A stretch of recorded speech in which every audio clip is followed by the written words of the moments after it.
जय हिंद साथियों, स्वागत है आपका अपने YouTube चैनल शिक्षा सागर अकेडमी पे। साथियों, आज हम रीजनिंग का प्रैक्टिस सेट 24 करने वाले हैं। इससे पहले हमने रीजनिंग का प्रैक्टिस सेट 1 से लेकर 23 तक कर लिया है। तो जितने भी स्टूडेंट चैनल पर नए हैं उनसे विनती है कि आप चैनल के अंदर जाइए और रीजनिंग का प्रैक्टिस सेट जो पुराना वाला आप ज़रूर देखिए, क्योंकि साथियों जितने भी रीजनिंग के प्रैक्टिस सेट हमने कराया है उन सभी में जितने भी इंपॉर्टेंट प्रश्न हैं उन सभी प्रश्नों का रिवीजन करवाया हूँ। तो इसलिए साथियों आपका पिछला वाला भी क्लास काफ़ी इंपॉर्टेंट हो जाएगा। तो स्पेशल क्लास साथियों है उत्तर प्रदेश पुलिस और आरपीएफ कांस्टेबल के बच्चों के लिए है। साथियों जब तक आरपीएफ कांस्टेबल तथा उत्तर प्रदेश पुलिस का री एग्ज़ाम नहीं हो जाता तब तक इस चैनल पर डेली रीजनिंग के प्रैक्टिस सेट आते रहेंगे। तो ऐसे में साथियों आज हम रीजनिंग का प्रैक्टिस सेट 24 करने वाले हैं। आज के प्रश्न काफ़ी इंपॉर्टेंट और महत्वपूर्ण होने वाले हैं, क्योंकि साथियों जितने भी प्रश्न हैं प्रीवियस ईयर एग्जाम से रिलेटेड प्रश्न हैं। आपको प्रश्न देख के पता ही चल जाएगा कि एग्जाम में किस प्रकार के प्रश्न पूछे जाने वाले हैं।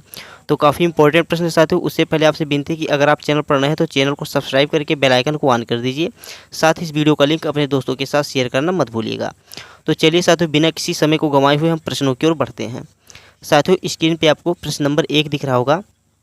प्रश्न एक ही बॉक्स की दो स्थितियों को दर्शाया गया है। खोलने पर यह बॉक्स कैसा दिखेगा। बहुत ही बढ़िया प्रश्न साथियों। प्रश्न है बोला है कि एक ही बॉक्स की, साथियों एक ही बॉक्स है, मान लीजिए दोनों एक ही बॉक्स है, इन दोनों की स्थितियों को दर्शाया गया है। और बोला है कि खोलने पे, यानी ये बॉक्स जैसे मान लीजिए अभी बंद पासा है, इसको अगर हम खोलेंगे तो यह पासा किस प्रकार का दिखेगा। जैसे इसमें 4 ऑप्शन दिए हैं साथियों, ए बी सी डी। और तो साथियों इनमें से इसका सही आंसर क्या हो जाएगा। तो देखिए इस प्रकार के प्रश्न को हमें ज्ञात करने के लिए क्या करना पड़ता है। तो जो इसमें अंक है साथियों, जैसे ऑप्शन वाले ए वाला जो पासा देखेंगे हम, शुरू वाला पासा, तो जो 7 है 6 है, तो साथियों कभी भी इस आपस में ये अंक एक दूसरे के विपरीत नहीं होंगे। जैसे 6 का विपरीत कभी 7 नहीं होगा और 4 का ना तो कभी 6 का विपरीत होगा। ठीक इसी प्रकार जो यहाँ पे 5 है, 5 ना तो कभी 8 का विपरीत होगा और ना ही 8 जो है 3 का विपरीत होगा। यानी पासे में जो अंक दिए हैं वे कभी एक दूसरे के विपरीत नहीं होते हैं, वो अलग अलग पासे के विपरीत होते हैं साथियों। तो देखिए इस प्रकार के प्रश्न को हमें ज्ञात करने के लिए प्रश्न ही बोला है कि एक ही बॉक्स की दो स्थितियां को दर्शाया गया है खोलने पर, यानी इस बॉक्स दोनों बॉक्स को साथियों अगर हम खोलेंगे तो यह बॉक्स किस प्रकार से दिखाई देगा। जैसे हमने अभी बताया आपको, जो 6 लिखा है उसके बाद में 7 लिखा है, 4 लिखा है, तो ये साथियों कभी भी आपस में एक दूसरे के विपरीत नहीं होने वाले हैं। ये कभी भी एक दूसरे के विपरीत नहीं होने वाले हैं। और यहाँ पे जो 3 है, 5 है और 8 है, ये भी आपस में एक दूसरे के कभी विपरीत नहीं होने वाले हैं। तो देखिए इस प्रकार के प्रश्न को साथियों हम कैसे ज्ञात करते हैं। मान लीजिए हमारे पास 6 फलक हैं। ये हमारे पास टोटल कितनी फलक है तो साथियों, तो हमारे पास ये एक फलक ये हो गया, इसके बाद में एक फलक हमारा ये होगा, एक फलक ये हो गया, फिर इससे एक यहाँ पे एक ऐसे बना। तो देख लीजिए अब टोटल हम गिनेंगे तो 1 हो गया, 2 हो गया, 3 हो गया, 4 हो गया, 5 हो गया, 6 हो गया। तो ये टोटल साथियों 6 फलक हमारे हो गए। तो अब हम इनका अगर विपरीत ज्ञात करेंगे तो हमेशा एक छोड़ के साथियों एक तीसरा जो होता है वह उसका विपरीत होता है। जैसे अगर हम इसका विपरीत देखेंगे तो इसका विपरीत साथियों ये हो जाएगा, ये लास्ट वाला ये हो जाएगा। ठीक इसी प्रकार हम पहले का विपरीत देखेंगे तो इसका विपरीत साथियों घूम के ये वाला हो जाएगा। तो और इसका विपरीत जो है साथियों ये हो जाएगा। तो यानी हर एक तीसरे का साथियों एक छोड़ के फिर एक वाला जो होता है, यानी उस अंक का तीसरा जो आएगा वो दूसरा आएगा, सॉरी साथियों दूसरा जो आएगा वह उसका विपरीत हो जाएगा। तो ठीक इसी प्रकार हम इसको ज्ञात करेंगे। काफ़ी अच्छा क्वेश्चन है। तो चलिए साथियों हम इसको ज्ञात करते हैं। पहले हम प्रश्नों की ओर बढ़ते हैं। 1 मिनट साथियों इसको मैं मिटा लूँ, उसके बाद में आपको समझाने में थोड़ा अच्छा लगेगा। तो देखिए बोला है कि खोलने पे बॉक्स को कैसा दिखेगा। तो हम ऑप्शन ए वाला देखते हैं। तो ऑप्शन ए देखते हैं साथियों, जो 6 है, 6 का विपरीत यहाँ पे 8 है, तो 6 का विपरीत 8 यहाँ पे है। तो साथियों इस वाले पासे में कहीं पे भी नहीं मिला, तो ये तो तरीका सही बैठ रहा है, क्योंकि 6 का विपरीत 8 होगा। उसके बाद 3 जो है, 3 का विपरीत 4 होगा, क्योंकि हमने बताया था कि एक छोड़ के दूसरा जो होता है उसका विपरीत होता है। तो 3 का विपरीत 4, ये वाला भी मिल रहा है, तो ये भी तरीका हमारा सही है। इसके बाद में 7 हम देखेंगे और फिर 7 यहाँ पे भी है, और 7 का विपरीत 5 होता है। और जो साथियों 7 इस वाले ऑप्शन ए वाले पासे में ना कहीं पे 5 का जिक्र नहीं है, जबकि 5 का जिक्र यहाँ पे है। तो इसलिए साथियों ये वाला हमारा ऑप्शन ए वाला जो ये है, ये हमारा तरीका सही बैठ रहा है। तो 1 मिनट हम बी सी और डी इन तीनों को भी देख लेते हैं। तो अगर हम 5 का विपरीत अगर हम 8 देखेंगे साथियों तो ये होगा ही नहीं, क्योंकि यहाँ पे 5 है और यहाँ पे भी 8 है। तो हमने शुरू में ही बताया था कि आपस में जो पासों में दिए अंक होते हैं आपस में कभी भी एक दूसरे के विपरीत नहीं होते हैं। तो इस कारण यह इसका पासा सही नहीं बैठेगा। ऑप्शन हम सी वाला देख लेते हैं। ऑप्शन सी वाला हम देखेंगे, यहाँ पे 7 है और 7 का विपरीत यहाँ पे 4 लिखा है, लेकिन यहाँ पे अगर हम शुरू में देखेंगे साथियों तो 7 और 4 यहाँ पे लिखा है एक ही पासे में हो गया, तो इसीलिए इस कारण भी यह इसका विपरीत नहीं होगा। इसके बाद में हम देख लेते हैं 5 है, 5 का विपरीत यहाँ पे 8 लिखा है ऑप्शन डी वाले में, तो 5 का विपरीत साथियों 8 यहाँ पे भी हो गया है। हमने शुरू में ही बताया था कि एक दूसरे का विपरीत आपस में जो अंक हैं कभी भी नहीं होते, जो आपस में दिए हुए फलक में होते हैं कभी विपरीत नहीं होते हैं। तो इस कारण से यह भी इसका ऑप्शन गलत हो जाएगा, तो इसलिए ऑप्शन नंबर ए इसका राइट आंसर हो जाएगा।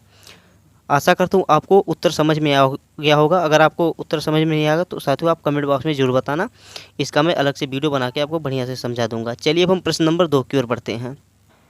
साथियों स्क्रीन पे आपको प्रश्न नंबर 2 दिख रहा होगा। निर्देश है, यहाँ 5 आरेख ए बी सी डी और ई नीचे दिए गए हैं। उस आरेख का चयन कीजिए जो दिए गए अवयवों में से सबसे सही संबंध दर्शाता है। साथियों वेन आरेख से संबंधित प्रश्न काफ़ी इंपॉर्टेंट प्रश्न होते हैं। वेन आरेख से संबंधित प्रश्न, इससे रिलेटेड मैं प्रैक्टिस सेट 2 या 3 प्रश्न डेली करवाता हूं। तो देखिए इस प्रकार के प्रश्न को हम कैसे ज्ञात करेंगे।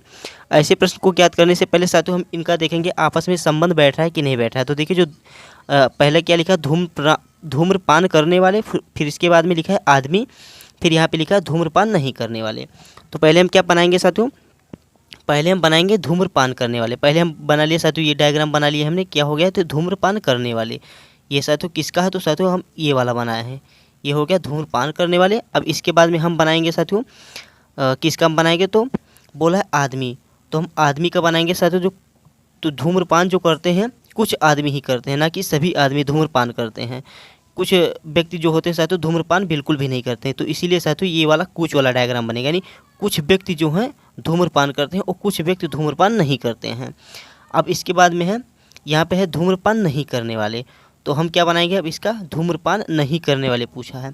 तो देखिए साथियों हमने शुरू में ही बताया था कि जो आदमी होते हैं, ये वाला किसका हो गया, तो ये आदमी का हो गया। अब आदमी जो होते हैं कुछ धूम्रपान करते हैं और कुछ धूम्रपान नहीं करते, तो इस कारण इसका भी डायग्राम हमें ऐसे बनाना पड़ेगा।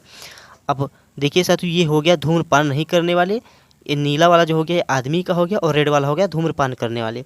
तो हमारा डायग्राम ये वाला सही से बैठ गया। देखिए जो आदमी होते हैं, अब हमें मेन मुद्दा देखना है आदमी। जो आदमी होता है, आदमी जो होता है, कुछ आदमी जो साथियों धूम्रपान करते हैं और कुछ आदमी धूम्रपान नहीं करते हैं, तो इसीलिए हमारा ये वाला डायग्राम सही बैठेगा। तो ऑप्शन में कौन सा ऑप्शन दिख रहा है साथियों इससे रिलेटेड, तो ऑप्शन नंबर डी दिख रहा है। तो साथियों ऑप्शन नंबर जो डी है इसका राइट आंसर हो जाएगा। काफ़ी अच्छा प्रश्न था साथियों। चलिए अब हम प्रश्न नंबर 3 की ओर बढ़ते हैं। स्क्रीन पे आपको प्रश्न नंबर 3 दिख रहा है। प्रश्न है, यदि ए एन बराबर 14 और सी ए टी बराबर 60 तो बी ई जी बराबर क्या होगा। साथियों क्वेश्चन मार्क के स्थान पे क्या आएगा। काफ़ी अच्छा प्रश्न है, काफ़ी इंपॉर्टेंट प्रश्न है। चलिए इसका उत्तर आपको कमेंट बॉक्स में भी बताना है। हम तो इसका उत्तर बता ही रहे हैं साथियों, लेकिन आपको भी इसका उत्तर कमेंट बॉक्स में जरूर बताना कि सर मुझे इसका उत्तर पहले से आता था। तो देखिए प्रश्न, यदि ए एन बराबर 14 और सी ए टी बराबर 60 तो बी ई जी बराबर क्या होगा। अब साथियों अगर अल्फ़ाबेट क्रम का और उसका अंक दिया हो तो उसको हम कैसे ज्ञात करते हैं। देखिए हम अल्फ़ाबेट क्रम में ए का साथियों स्थान कौन से नंबर पे आता है, तो ए का स्थान आता है 1 नंबर पे। जो ए है साथियों इसका स्थान आता है 1 नंबर पे, और एन जो है इसका स्थान आता है 14 नंबर पे, तो यानी ये 14 नंबर पे है।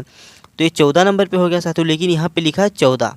तो देखिए कैसे लिखा है, तो 1 मिनट साथियों हम ये वाला तरीका अपना के देखते हैं। जो ए है, ए का अल्फ़ाबेट क्रम में स्थान 1 होता है और एन का होता है 14 नंबर पे। इनका अगर हम आपस में मल्टीप्लाई कर देंगे, अगर मल्टीप्लाई करेंगे तो 14 एकन्नम क्या होता है साथियों 14 ही होता है।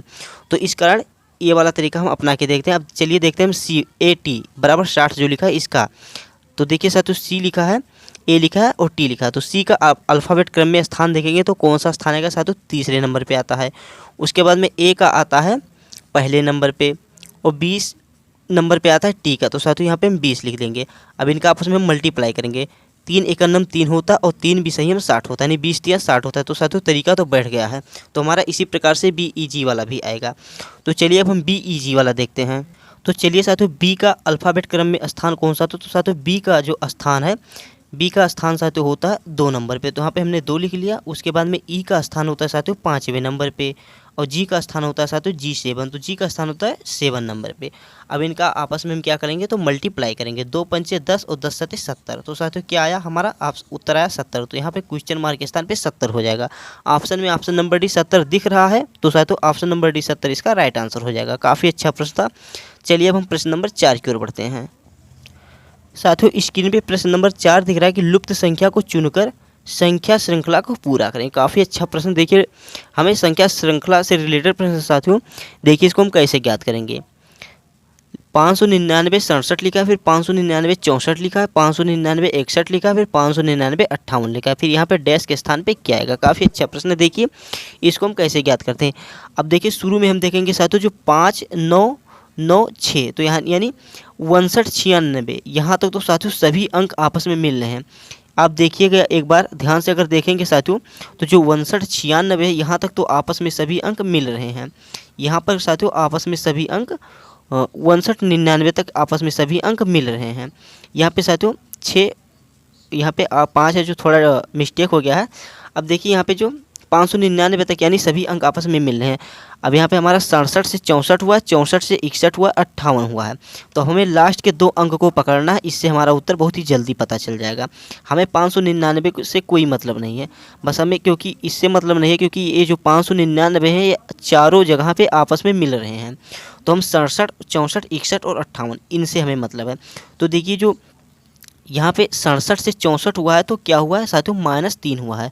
67 से अगर 64 हुआ तो -3 हुआ है, क्योंकि 64 में अगर हम +3 करेंगे तो क्या होता है 4 3 7 यानी 64 + 3 67 होता है। तो इसी प्रकार 67 में से -3 हुआ तो 64 हुआ है।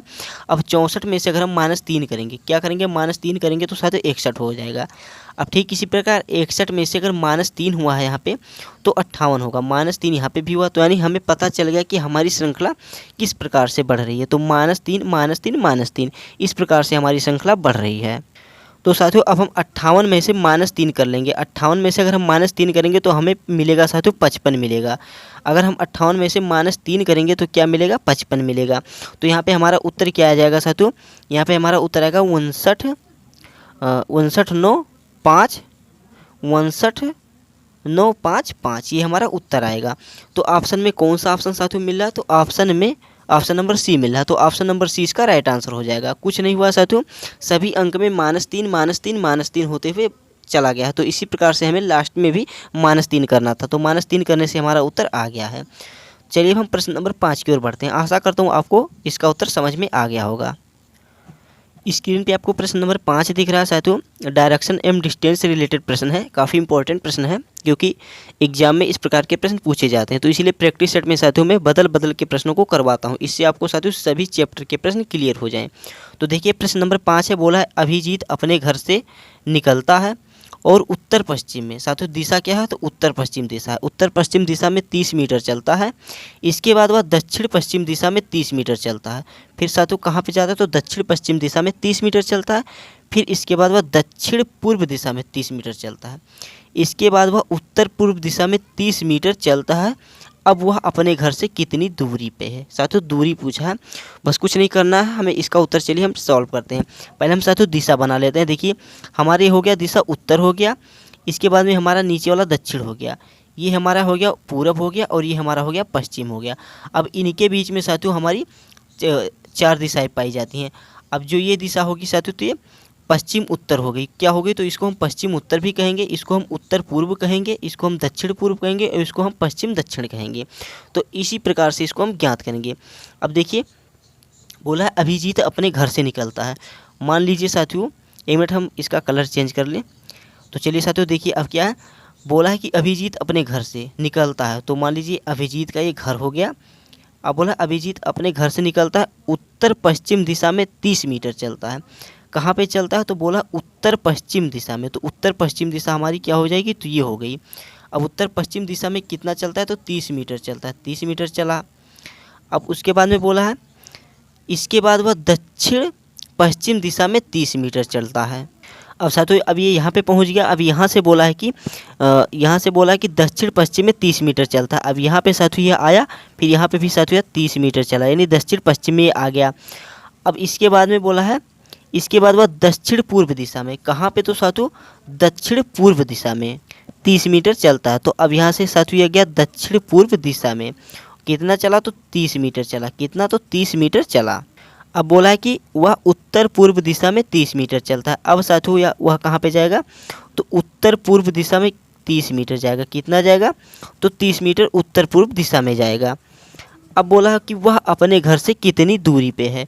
तो साथियों हमारा तो डायग्राम इस प्रकार से ये बन चुका है। अब बोला है कि वह अपने घर से कितनी दूरी पर है। वह चला कहाँ से था तो साथियों यहाँ से जो बीच में इसका है तो यहाँ से चला था। अब बोला कि यहाँ से इसकी दूरी कितनी है, तो अगर साथियों इसका हम मापन करेंगे तो यह भी 30 मीटर आएगा, यह भी 30 आएगा, इन चारों तरफ से साथियों यह 30 मीटर आने वाला है। तो अब यहाँ से अब इसके घर की दूरी साथियों कितना हो गया तो 30 मीटर ही होगी। तो प्रश्न में ऑप्शन में साथियों ऑप्शन नंबर डी मिल रहा है 30 मीटर, तो ऑप्शन नंबर डी इसका राइट आंसर हो जाएगा। बहुत ही बढ़िया प्रश्न था। बोला था कि अब वह उत्तर पूर्व दिशा में है तो 30 मीटर चलता है, तो अपने घर से कितनी दूरी पर है। तो अपने घर से साथियों ये इसका घर हो गया था, अब यहाँ से वह साथियों यहाँ पे पहुँचा तो 30 मीटर की दूरी पे है। तो इसका उत्तर होगा ऑप्शन नंबर डी 30 मीटर। काफ़ी अच्छा प्रश्न था साथियों, आशा करता हूँ आपको प्रश्न समझ में आ गया होगा। चलिए अब हम प्रश्न नंबर 6 की ओर बढ़ते हैं। स्क्रीन पे आपको प्रश्न नंबर 6 दिख रहा है। प्रश्न 6 है साथियों, दी गई उत्तर रेखाकृतियों में से कौन सी बिल्कुल सही दर्पण प्रतिकृत होगी जबकि दर्पण mn पर रखा हो। देखिए साथियों, मान लीजिए ये n एक दर्पण है, ये एक दर्पण हो गया साथियों।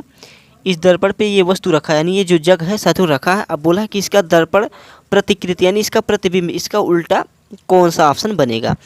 तो देखिए इसका उल्टा साथियों जो ये जग है, अगर इसका हम दर्पण प्रतिबिंब देखेंगे यानी किसी दर्पण के सामने इसका हम उल्टा देखेंगे यानी दर्पण प्रतिबिंब करेंगे, तो जो ये ऊपर जो इसका ये वाला खाना जो इस प्रकार बना है ये इस प्रकार, तो ये नीचे नहीं होगा, मतलब सॉरी साथियों ये नीचे हो जाएगा, ऊपर नहीं होगा। तो इस प्रकार से हमारा ऑप्शन नंबर ए नहीं होगा, ऑप्शन नंबर डी नहीं होगा। तो हमारे पास बचा ऑप्शन नंबर बी और ऑप्शन नंबर सी बचा। तो इन दोनों में से हमें इसको छांटना है। तो देखिए अब जो इसका मग जो होता है, जग इसका पकड़ने वाला जो ये होता है साथियों, ये हमारा ये इस प्रकार से बनेगा। किस प्रकार से बनेगा तो हमारा ऐसे, फिर ये ऐसे बन जाएगा, ना कि ये हमारा इधर से बनेगा, क्योंकि जब पलटेगा साथियों तो हमारे यही वाला बनेगा। तो इस प्रकार से हमारा ऑप्शन नंबर बी भी नहीं होगा। तो ऑप्शन नंबर सी जो है ये हमारा हो जाएगा। तो ऑप्शन नंबर सी इसका राइट आंसर हो जाएगा। कुछ नहीं करना साथियों, अगर दर्पण के सामने हम किसी भी चीज़ को रखते हैं तो उसके सामने हमेशा उसका उल्टा दिखाई देता है। तो जब हम उसका उल्टा यानी उसका विपरीत यानी प्रतिबिंब देखेंगे तो हमारा प्रतिबिंब इसका उल्टा बनेगा, और जो उसको जिससे हम उसको पकड़ते हैं उसकी हैंडल जो होती है वो भी उल्टी बनेगी, यानी वो भी विपरीत ही बनेगी। तो इसीलिए हमारा ऑप्शन नंबर सी इसका सही उत्तर हो जाएगा। चलिए अब हम प्रश्न नंबर 7 की ओर बढ़ते हैं। साथियों स्क्रीन पे प्रश्न नंबर 7 दिख रहा है। बोला है कि दिए गए वेन आरेख के अनुसार कक्षा में कुल छात्रों की संख्या है। कुछ नहीं करना है साथियों, टोटल स्टूडेंट पूछा, यानी साथियों टोटल कितने स्टूडेंट हैं इसके बारे में पूछा है। तो हमें कुछ नहीं करना है, इनको अगर आपस में हम जोड़ देंगे। अगर इनको आपस में साथियों 10 है, 7 है, 6 है, 5 है, 4 है, 2 है, 1 है, 8 है, 9 है, यदि इनको हम जोड़ेंगे साथियों तो हमें जोड़ने पे क्या प्राप्त होगा, हमें 55 प्राप्त होगा। तो साथियों इसका उत्तर ऑप्शन नंबर डी 55 हो जाएगा। देखिए कुछ नहीं करना है, बोला है कि दिए गए वेन आरेख के अनुसार कक्षा में कुल छात्रों की संख्या, यानी कुल छात्रों की संख्या साथियों, तो लड़की और लड़के इन सभी को मिला के साथियों जितने भी छात्र हैं यानी कुल छात्रों की संख्या कितनी है, टोटल स्टूडेंट की संख्या पूछा है। तो टोटल स्टूडेंट हम इन सभी को काउंट कर लेंगे, तो काउंट करने पे हमारा 55 आएगा। तो इस कारण हमारा 55 इसका सही उत्तर हो जाएगा। बहुत ही आसान प्रश्न था साथियों। चलिए अब हम प्रश्न नंबर 8 की ओर बढ़ते हैं। स्क्रीन पे प्रश्न नंबर 8 है। बोला है 40 खिलाड़ियों की एक समूह में कुछ क्रिकेट खेलते हैं। 40 खिलाड़ी हैं साथियों, टोटल कितने प्लेयर्स हैं तो 40 प्लेयर्स हैं। तो बोला 40 खिलाड़ियों के एक समूह में कुछ क्रिकेट खेलते हैं, कुछ फुटबॉल, कुछ साथियों क्या खेलते हैं तो कुछ क्रिकेट के खिलाड़ी हैं, कुछ फुटबॉल के खिलाड़ी हैं, और कुछ दोनों खेलते हैं, यानी कुछ खिलाड़ी जो हैं उन्हें क्रिकेट भी पसंद है और फुटबॉल दोनों पसंद है। यदि 30 क्रिकेट खेलते हैं यानी 30 स्टूडेंट क्रिकेट खेलते हैं और 20 दोनों, तो उन्हें वेन आरेख से निरूपित करने का सही तरीका क्या है। साथियों बहुत ही बढ़िया प्रश्न है। देखिए बोला है 40 खिलाड़ियों के एक समूह में कुछ क्रिकेट खेलते हैं। तो 40 खिलाड़ियों के समूह में साथियों कुछ क्रिकेट खेलते हैं। यदि कुछ दोनों, बोला है यदि खेलते हैं, कुछ दोनों। यदि 30 क्रिकेट खेलते हैं और 20 दोनों, तो वेन आरेख से निरूपित करने का सही तरीका क्या होगा? तो देखिए हम बना लिए हैं साथियों, टोटल हमें 40 स्टूडेंट ही लेना है, 40 खिलाड़ियों की समूह में लेना है। तो देखिए हमने ये एक समूह ये ले लिया 20। अब इसको हमने एक डायग्राम में लिखा। अब बोला है कि क्या बोला है, तो बोला है कि कुछ क्रिकेट खेलते हैं। यदि 30 क्रिकेट खेलते हैं, तो यानी अगर हम 30 क्रिकेट खेलेंगे तो 20 में से साथियों कुछ स्टूडेंट चले आएंगे क्रिकेट खेलने, और 10 ऑलरेडी साथियों खेलते हैं। तो 20 और 10 30 हो गया, यानी टोटल क्या हो गया, तो 30 हो गया। इसमें से जाकर के 30 हो गया। तो जो कि यहाँ पे बोला है कि 30 क्रिकेट खेलते हैं, तो हमारा ये तरीका बैठ गया। अब बोला है 20 दोनों। अब क्या बोला, तो 20 जो है वह दोनों खेलते हैं और 20 दोनों खेलते। तो साथियों अब यहाँ पे हमने 10 लिख लिया। अब यहाँ पे साथियों ये 10 वाला जो आ गया, ये दोनों खेलता है, यानी इसमें से 20 है साथियों, इसमें से 10 और 10 मिला करके 20 हो गया। तो इसमें से जो वो दोनों खेलते हैं, तो वेन आरेख से निरूपित करने का सही तरीका क्या है? तो हमारा डायग्राम बन चुका है। तो इसका ऑप्शन नंबर सी में दिख रहा है। तो ऑप्शन नंबर सी यानी इसका राइट आंसर हो जाएगा। बहुत ही बढ़िया प्रश्न था साथियों, काफ़ी अच्छा प्रश्न था। चलिए आशा करता हूँ आपको समझ में आ गया होगा। देखिए कुछ नहीं बोला था कि साथियों हमें टोटल 40 खिलाड़ी लेना था, तो 20 ये हो गए और 10 और 10 20, तो हमारे टोटल 40 खिलाड़ी हो चुके हैं।